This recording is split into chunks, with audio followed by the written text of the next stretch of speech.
Welcome into the Backroads Build podcast. I'm Ben, and on today's episode, we are talking vitamin N, as in vitamin nature. Now, this is something that we have talked about on the podcast before. Bill, of course, had a life-threatening injury a few years ago, and he went through a bit of a depression, and he talked about how vitamin N got him out of that funk back into his old self that we all know and love. And so today we are talking to a lady from the Eco Wisdom Preserve, Kari, who is kind of doing the same thing. She's taking people who have disabilities, who have some illnesses, and using nature as a way to help treat their symptoms. And she's got the research to back it up. She continues to be part of research to talk about how important nature is. And so we're going to dive into some of that research. We're going to dive into kind of what she's been doing. And it's really cool. They have about 200 acres worth of land, very close to Algonquin Park, kind of right in between that Toronto and Ottawa area, which is fantastic. And it was just a great chat with her and her own personal journey dealing with disabilities and using vitamin N as a healer. And she's kind of one of those people who she went through it herself, and she's just showing how effective it is. It's kind of neat. But before we get into today's episode, I'd like to remind everybody here that's watching or listening to give us a like, a share, leave us a review, leave us a comment on whatever platform you're watching on. It helps us grow. It helps the algorithm, and lets us know what you like, what we're doing, maybe help us get better in the future for what you might want to see. That's always appreciated and helps us, again, with the algorithm and growing and getting more views and continuing to grow this podcast. So let us know what we're doing well, and let's get to Kari and the Eco Wisdom Preserve right after a word from today's sponsor, North Bay Toyota.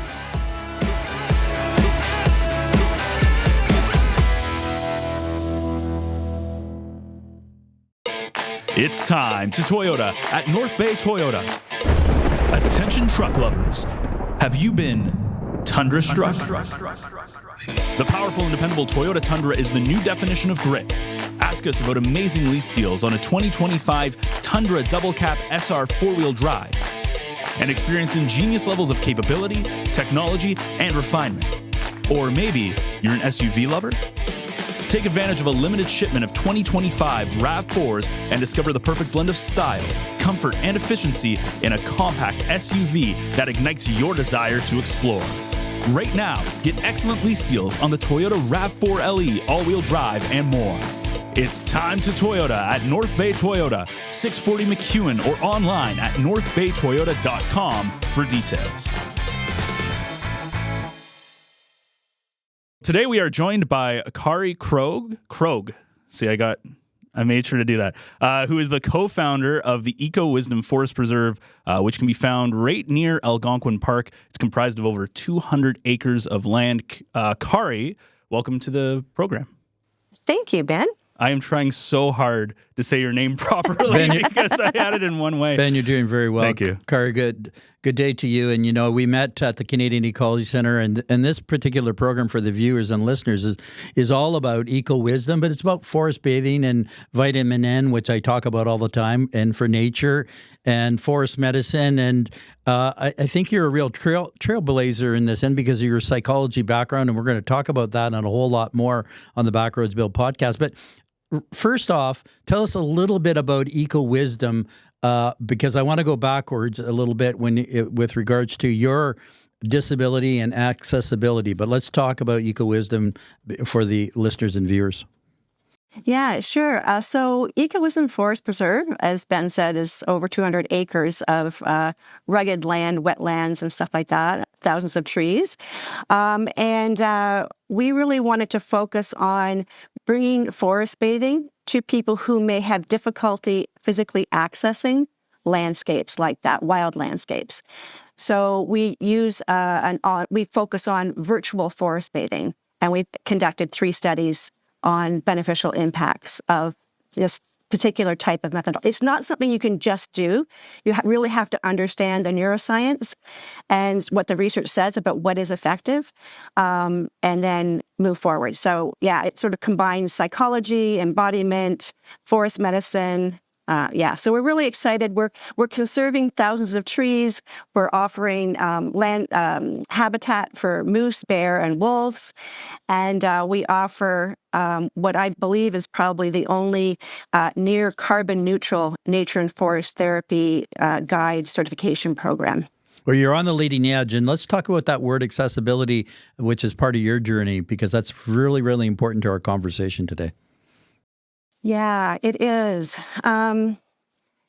Really, all that eco-wisdom does, comes out of gratitude for the land and to the original caretakers, in this case, the Algonquin peoples of the region. I've had quite a journey with my own health. I live with a complex chronic illness disability and was reliant on a wheelchair for mobility for a number of years. Had difficulty with tasks like sitting upright and speaking, walking, like just you name it. And so it's been a long, slow journey. And the one thing that really pivoted me to a sense of, I'd say, integrated holistic well-being was time in nature. And I reached a critical point where I was actually in a car accident, and one of my specialists said, okay, and this was after years of relearning how to walk. And she said I was at risk of a full relapse of my condition as a result of the physical trauma of the car accident. And that's when I just said, I have to do something. And I just listened really carefully, and what came to me was spending silent time in nature.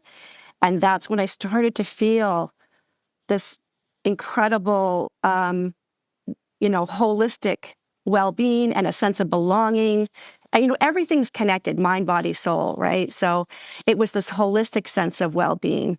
And then when I moved onto the property off-grid on the Eco-Wisdom Forest Preserve, I noticed an incredible decrease in my pain levels.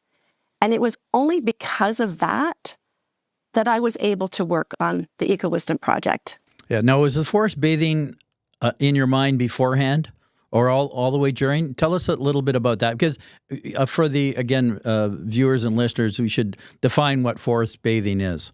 Yeah, and maybe I'll back up a little bit. So I was working as a professor of disability studies and a health researcher. I was consulting with the WHO on international disability policy, but I was also looking at some important health issues and access issues for people with disabilities at the time that I acquired a severe disability and was no longer able to work as a professor.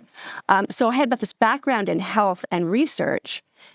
And so when I started to notice these differences in my own life, I started to dig into the only books at that time. This was a while back, 10 years ago, 8 years ago.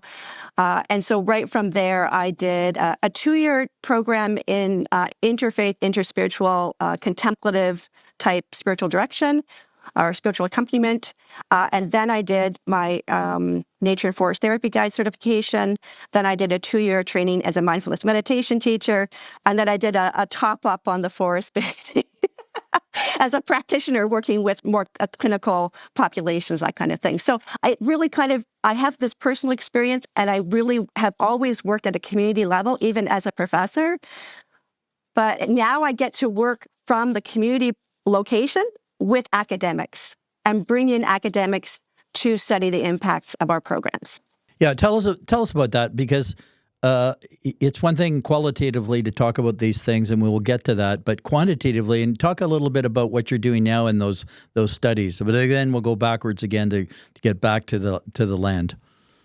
Yeah, so we have 3 studies. The first one was qualitative and really focused on the voices of people with disabilities or disabled people, talking about, and it also includes people living with a chronic illness or seniors, so people who have maybe pain, fatigue, and find it difficult to access physical landscapes, at least at some times. And so the first study looked at what is going on in people's qualitative experience of these programs. And people started talking, for example, about a deep sense of belonging and self-acceptance. And from that place, they they found relief of pain and symptoms, but it was more like a real transformation of identity that they were experiencing.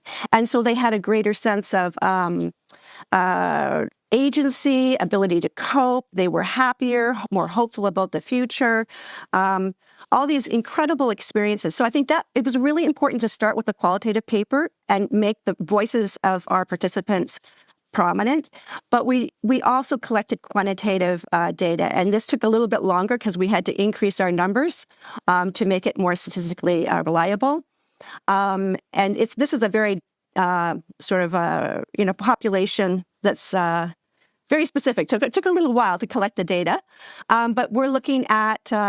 And this is a paper that will be presented at a health conference at Dalhousie next month.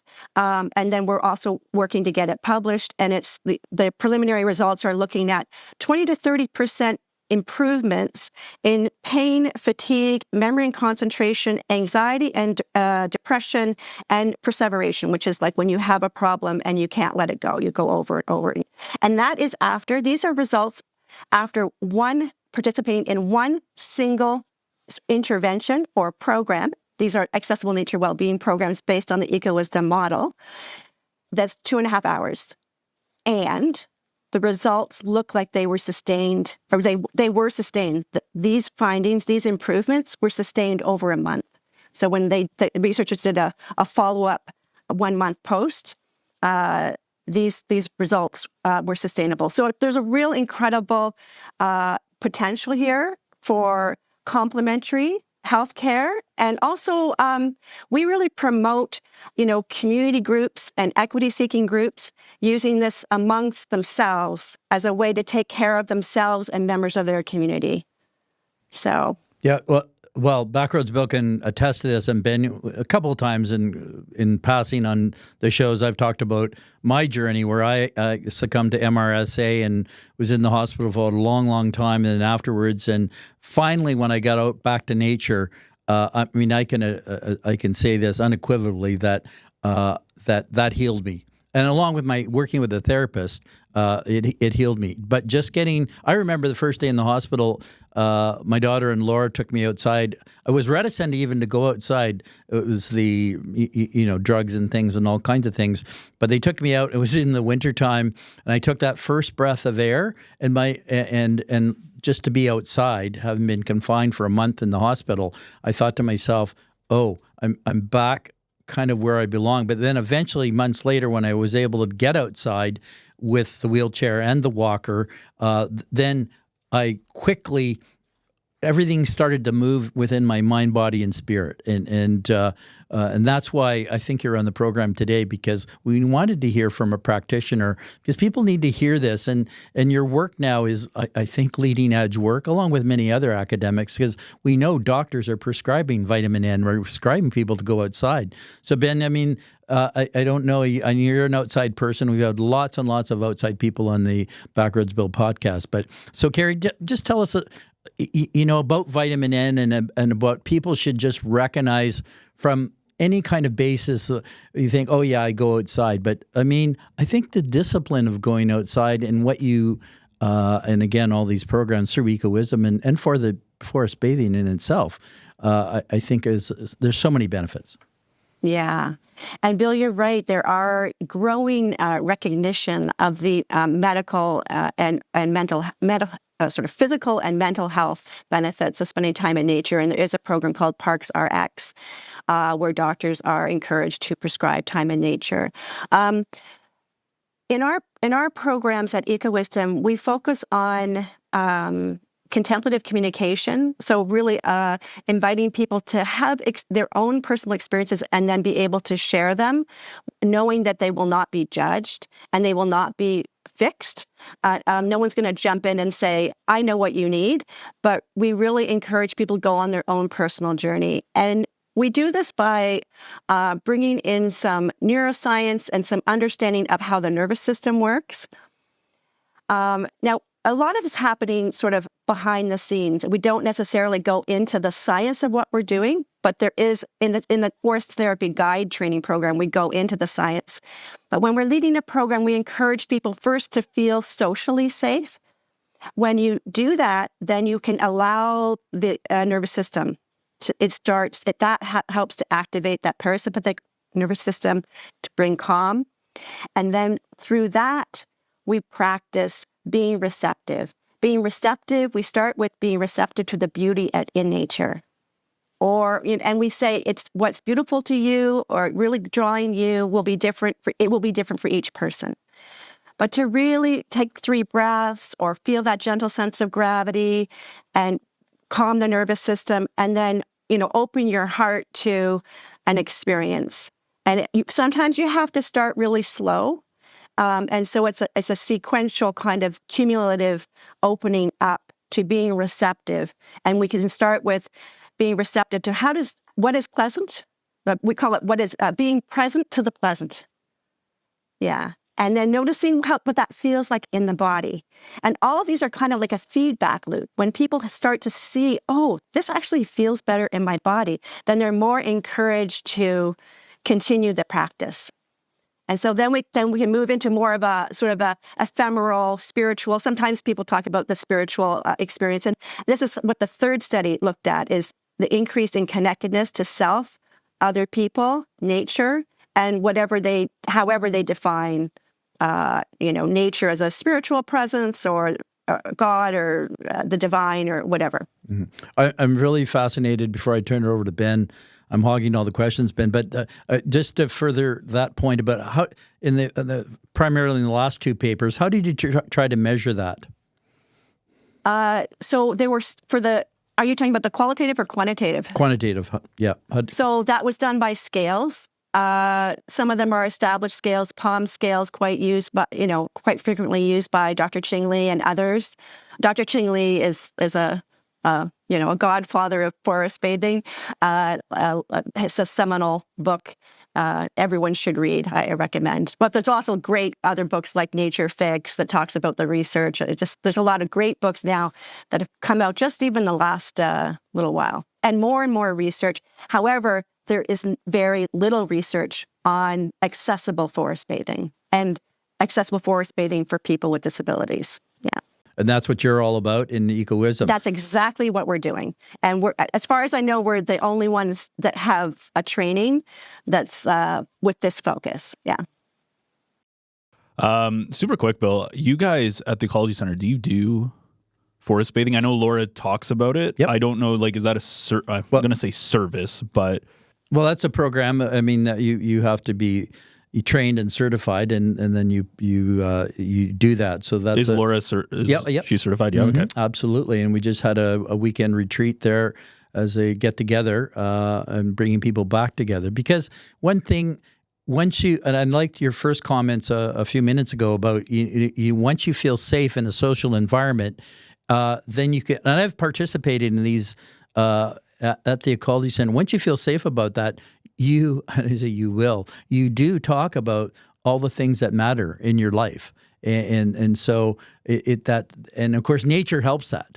There's no question in it. I mean, sitting around the table right now, we would not have the same results. It's too static and it's too artificial because we're in this kind of environment. But yes, we do, Ben. That's a very long-winded answer. Yes. But yeah. Well, what you were saying, though, about sitting in this room, I think one of the effects, obviously I'm not a psychologist or anything, but I think a lot of the effects are getting away from technology, right? Because, yes, being out there, there's obviously it changes how you think physiologically. That's not a word. Physiologically, yeah. Thank you, physiologically. I was halfway there. But it's interesting. I was thinking about this morning, actually. So all day, most people who work a desk job, you're probably using some sort of technology, a computer, whatever. Then you get home, and what do you do to relax? Right? You're on your computer. You're playing video games. You're watching movies. You're on your phone, etc. So you're always in technology. You're always on your phone or on a device or on something, and that can be a pretty big shock when you move now and you want to say something. Well, no, I want to turn it over to the practitioner psychologist, because in my brain right now, you have to get kind of naked. Yeah, well, I did want to bring this into a question for Kari. because one of the things that we talked about, or when we were trying to set up this conversation, you said that, Kari, you were going on you were entering a silence, no technology, for I think it was something like 4 days. I think it was on Friday. And that's obviously, it feels like something not just off a whim, like something that's planned. And I wanted you to talk a little bit about that and kind of your thought process and why you do it and why you think maybe more people should. Yeah. It takes intention, and it's rooted in a desire for self-care, but also care for the world. And it all ties back to the eco-wisdom approach, where our motto is using mindful nature connection to care for the self, one another, and the earth.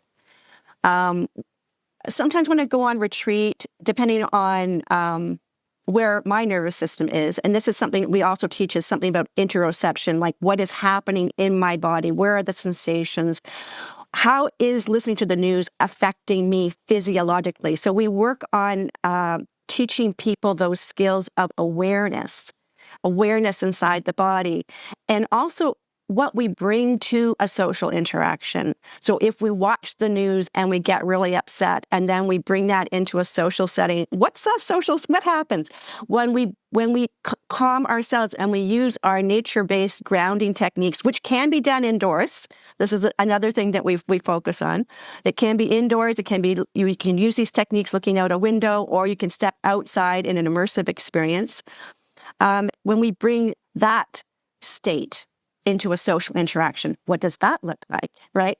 Anyway, so when I went on this particular retreat, I began by attending virtually a 2-hour Dharma talk with guided meditation practice. And one of the things he talked about, the instructor, was how our phones have become like an extension of our nervous system. So we can recognize that, and then how do we consciously and intentionally bring about a change in that? So for me, I do a lot of silent time, a lot of looking out the window. The beautiful windows in this particular spot I go to, overlooking all kinds of natural environments.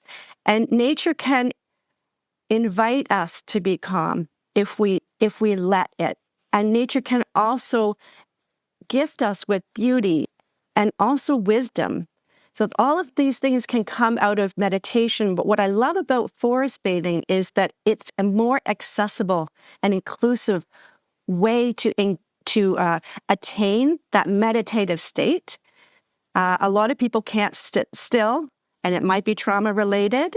There's no judgment, right? It doesn't work for a lot of people. And so moving slowly in nature, breathing in deeply in nature, moving in a coordinated way with the breath while connecting with nature. All of these things can be helpful. And it also is helpful to know some of the science. For example, the sounds of wind, water, and birds activate the parasympathetic nervous system. Certain kinds of, colors, blue and green, are helpful in combination. And so we teach our guides how to put together nature videos that they can use for virtual forest bathing programs using this science. Yeah, well, I've got my hand up because I'm one of those people, not to ask the question, but I'm one of those people that needs to be moving. So and when I've been on them, that's kind of, I'm going to say, better for me. Everyone's different. But talk a little bit about the virtual aspect, because that's been a transition for your thinking. Yeah. When COVID came into all of our lives, we did a lot of online stuff. And I think as COVID is diminishing as a concern, some people are moving back to not having online. But what happened with online is that it provided an option for people with disabilities. On another day during this retreat, I decided to do an 8-hour kind of guided practice with periods of they called it walking meditation, but I call it mindful movement or movement meditation, sitting meditation, guided meditation, unguided meditation. But it's nice to do it in a collective. It really is powerful and supportive. So there's just... sorry, what were we talking? I lost my train of thought. No. I was talking about the transition to the virtual. Oh, to the virtual. Right. So one of the things I said at the end when we were doing feedback was like, thank you for including me virtually, because this is way more accessible to me than me, flying somewhere, transit, and then I arrive, I'm exhausted, I'm in pain, more pain. Like even just when I'm doing it virtually, I have lots more options. And this is what we are able to provide to our participants, is if you need to turn off your camera and lay down during this program, we still want you to be plugged in. We still want you to be part of our community. It's important that we do this together and that we share our experiences with one another, but you get to choose how you do it. There's a lot more options, and options choice, that means more accessibility to more people. And there are science-based ways of doing it for it to be effective. And that's why we've come up with this 2.5-hour accessible nature wellbeing program model that the 3 studies are based on. Yeah, now, I would say it this way. You and I both have had transitional or temporary disabilities. Others have more far-reaching and permanent disabilities. Tell us a story about someone that you've affected. Oh, boy. I feel like you have way too many. I was going to say. There will be... You can have 2.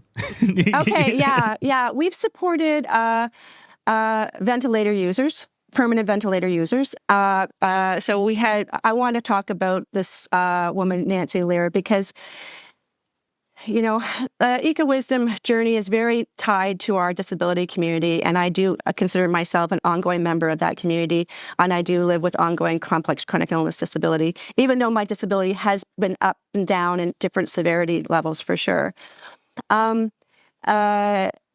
She was very involved, along with Paul Gauthier of the Individualized Funding Resource Center. Nancy Lear was associated with Technology for Living, another disability organization, and she was on a ventilator. And so we started with some pilot programs like, okay, let's try out this nature programming, because what was happening was I was contacted by disability community members saying, hey, leaders of organizations saying, we're having a terrible time with our staff are under stress and our members. So what can we do? So we did this pilot program. And so we did this program and she just loved it. And she talked, I remember that she grew up in Newfoundland. She had a real deep connection to the landscape of Newfoundland and the water. And so when we showed this image of the flowing water of a stream on the Eco-Wisdom Forest Preserve, it brought back all kinds of physiological, not just memories in the brain, but physiological effects. She's like, I feel invigorated. Well, it's interesting because there are negative ion effects with being near water that can activate and bring energy to the body. And she was bringing this physiological memory back into her body. So that's just one example.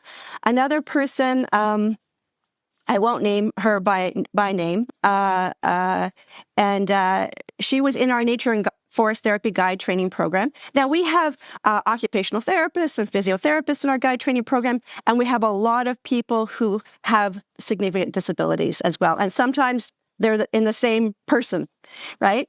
And so we had this one participant, nature guide trainee, and she had CP and she was using a wheelchair, but she had a bad fall and she fractured her back. And so she used nature therapy to help her manage her pain and stay the course and graduate from our Nature and Forest Therapy Guide Training Program. And now she has recovered from that fracture, and she goes on and offers programs to others. We're going to be taking a quick break from Kari to talk about one of the sponsors of the Echo Community Podcast Network and, of course, of this podcast, and that is Source for Sports.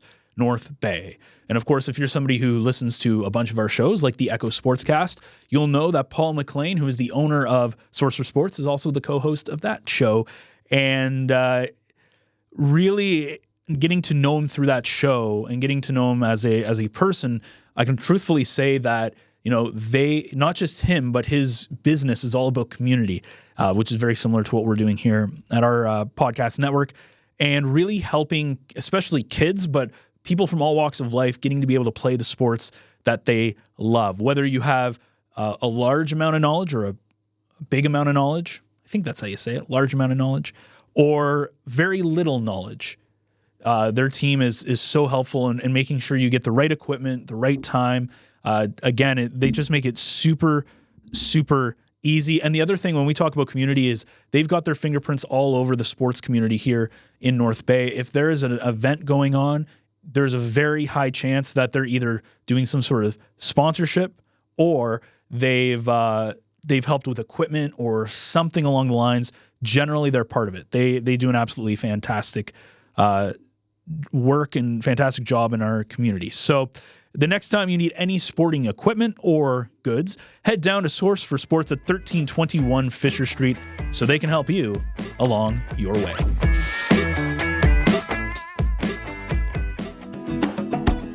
North Bay Echo is proud to partner with Twigs Coffee Roasters, a part of the community since 1995. Twigs offers a wide selection of quality beans, fresh roasted in-house every day.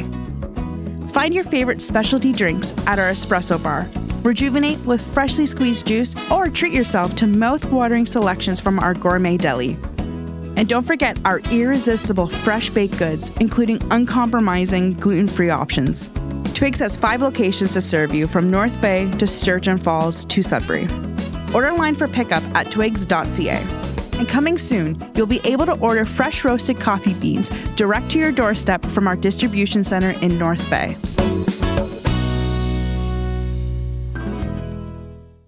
One of the things that I'm interested in, so if talk about like life journey, so I'm kind of going through like a second puberty, so to speak, which kind of sounds weird, but when you go through puberty for the first time, you're a kid, and then all of a sudden, all these things are changing. Right? Your hormones, you go through kind of the awkward phases, you get facial hair or acne or all of these different things happen. You know, you're dealing with all of the things of being a teenager. Now I'm at a point where as an adult, I kind of feel like an adult in a way where now you have to watch you have to take care of your body more. You can't skate by. You have to watch how much you eat and you have to make sure you're exercising and all this stuff. And the same kind of thing goes with technology. Now, I was lucky enough where I grew up in a place where I kind of grew up with a lot of the technology, so I wasn't obsessed with technology as a kid. Like, we didn't have tablets or phones or anything like that. I didn't get my first phone until I was like 16. So it wasn't the same level as it is now. But I'm also getting into the cycle of my life where like I don't really care about technology. Like, I don't need the newest phone. I try to stay off my phone. I don't even really use social media anymore outside of what we do on the Echo Network. Like, I just don't care about it. And so what I'm curious, Kari, is and I know you deal with a lot of people who have like disabilities or kind of in that world, but do you notice a certain age? Because you would think that it's more maybe middle-aged or a little bit older, like 40 plus. But do you notice that you see those people who are maybe in that 30-ish or like late 20s, early 30s, that you're seeing this kind of trend of like almost they need to escape from that, or they're getting tired of that constant overload of stress and technology? I absolutely recognize it. And in our last cohort, we had a couple of young nature and forest therapy guides in training who were in their 20s. And part of what attracted them to the Eco-Wisdom project and training program was the fact that my partner, Dave Gordon, a veteran educator, and myself live off-grid on the forest with the animals using sunshine to power our computers to do the programs and stuff like that. And people are interested in that. They're really young people. When I mention it, I have to say I get a lot of really enthusiastic response. Young people are ready to put away their iPhones, even if it's just for a moment, but really trying to spend, and it actually inspired during we see people move through all kinds of transitions. Our training is 6 months, and we've seen people decide to retire because they've decided, oh, I now know what's important in my life, and what I was doing isn't, so I got to do something different. We found people who have actually bought land and moved out onto a piece of land. So I think it's a really important conversation, and it's important to make room for it and to welcome people to explore and show people what's possible. And I think that's what Dave and I are trying to do by saying, it's possible. It's not for everyone, and it does reflect a certain level of advantage. I want to acknowledge that, and a certain level of accessibility. But often people create barriers in their heads that don't have to be there to fulfill their dreams. And it's worth it to take the time in nature to listen to the trees and find out what's your purpose. What gives you joy? When you're present to the pleasant and you sit with that and you practice that as a meditative practice, it can shape your life.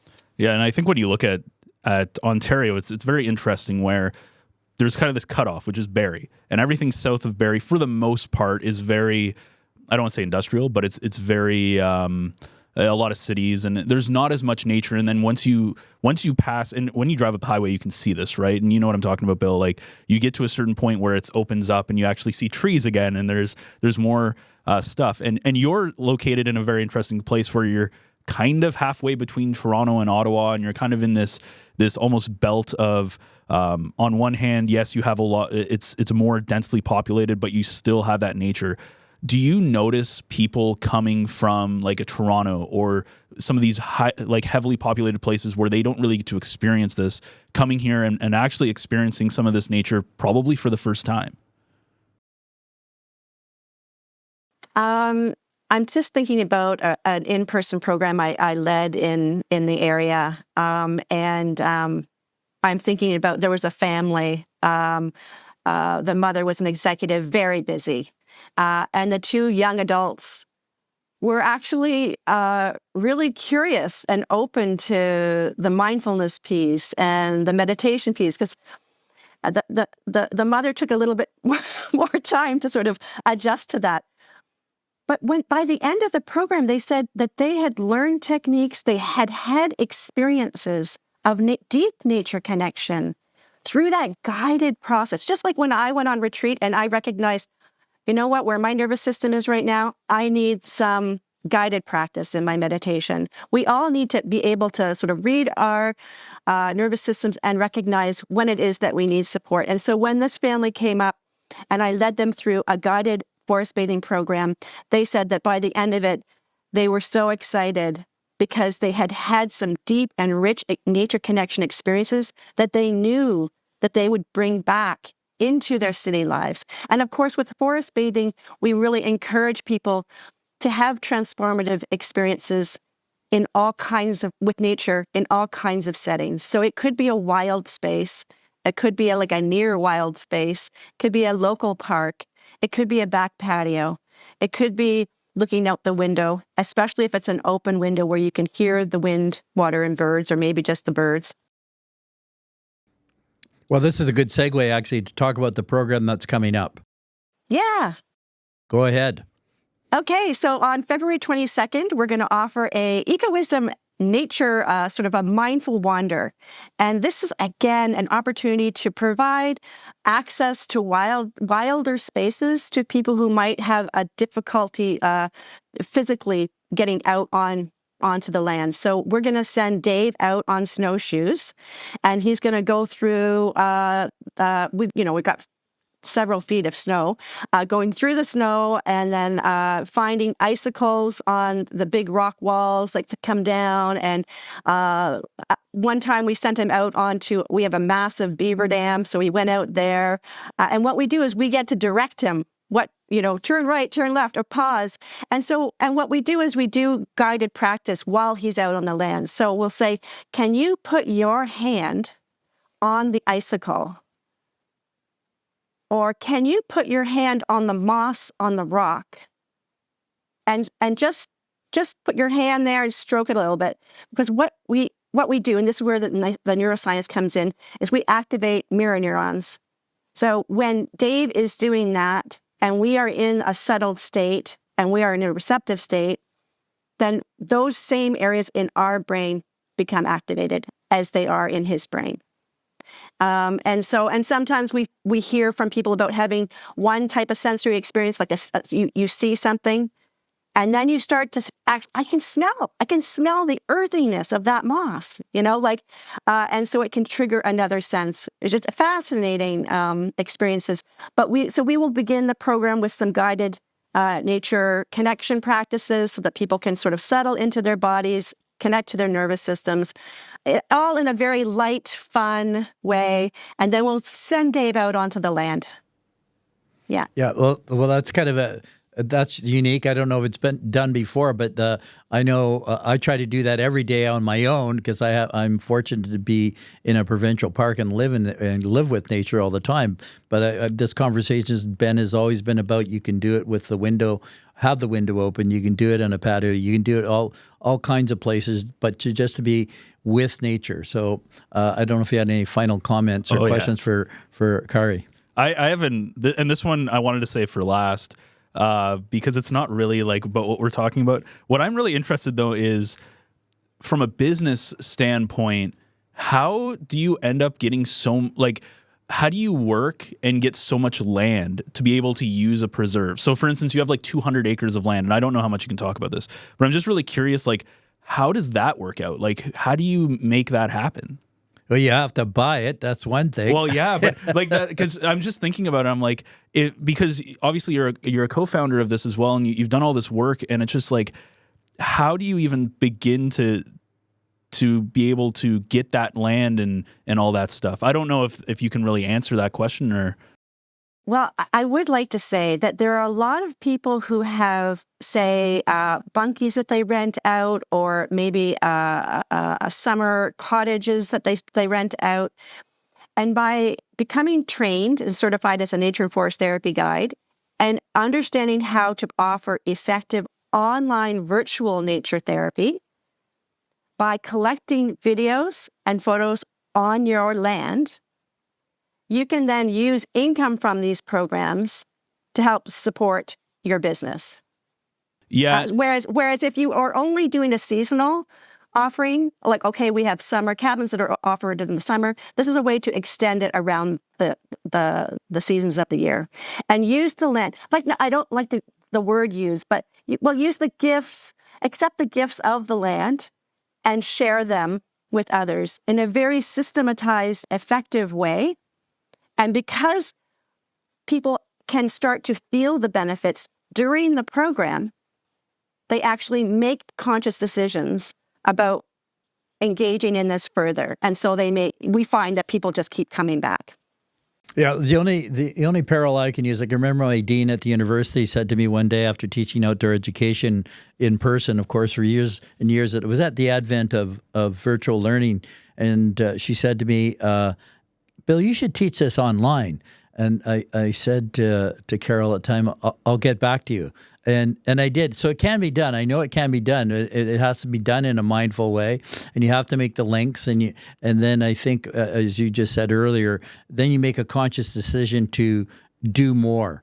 And so it's almost like an invitation, and you take that invitation and you do something about it to better your mind, body, and spirit. One last question, Kari. If you like, let's take away the red tape and everything like that. If you could say, what is the goal or dream that you would have for what you've done with the preserve in terms of maybe it's land or what you want to do with it or programs you want to offer? If you take all the barriers away in your mind, what is the dream for this?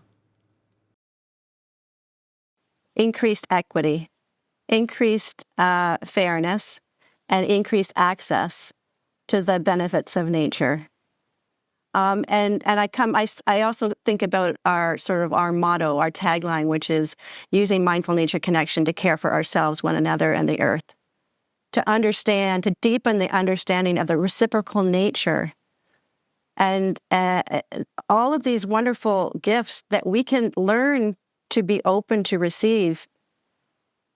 And that will foster, it will foster a desire to care deeply for all of the beings on the Eco-Wisdom Forest Preserve. And then we also encourage people to connect deeply then to the land that they're living upon. As we finish off here, tell us about the Eco-Wisdom courses. Yeah, so thanks again, Bill, for inviting me to your podcast. And I just wanted to mention that Eco-Wisdom, in addition to the 6-month Nature Guide certification training program, we're going to be offering some shorter on-demand programs that have sort of a top-up interactive element to it.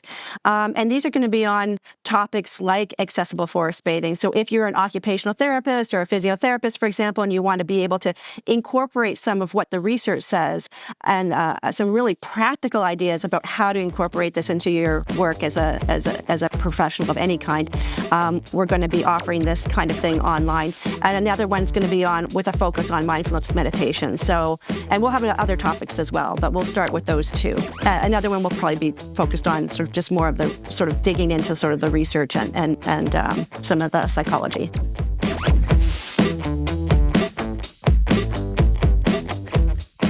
Well, a big thank you to Kari for jumping on with us.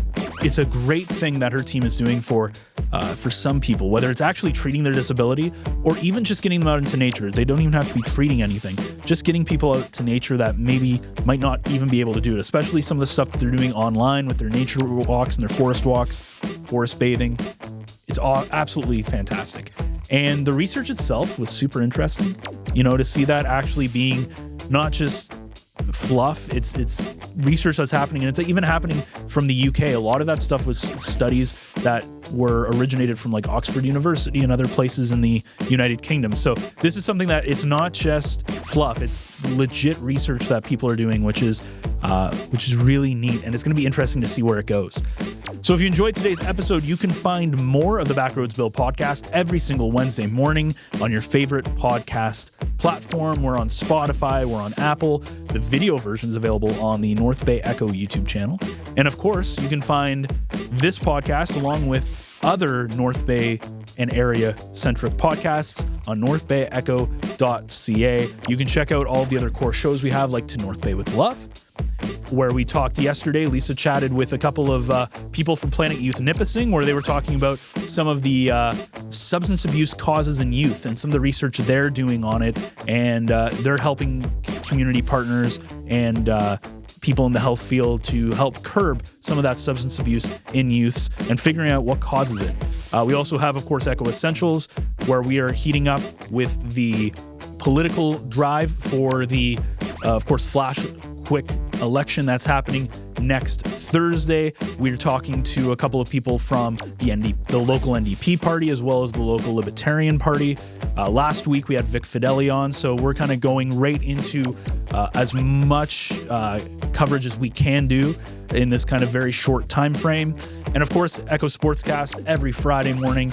So that does it for us. Please join us again next week for yet another Backroads adventure.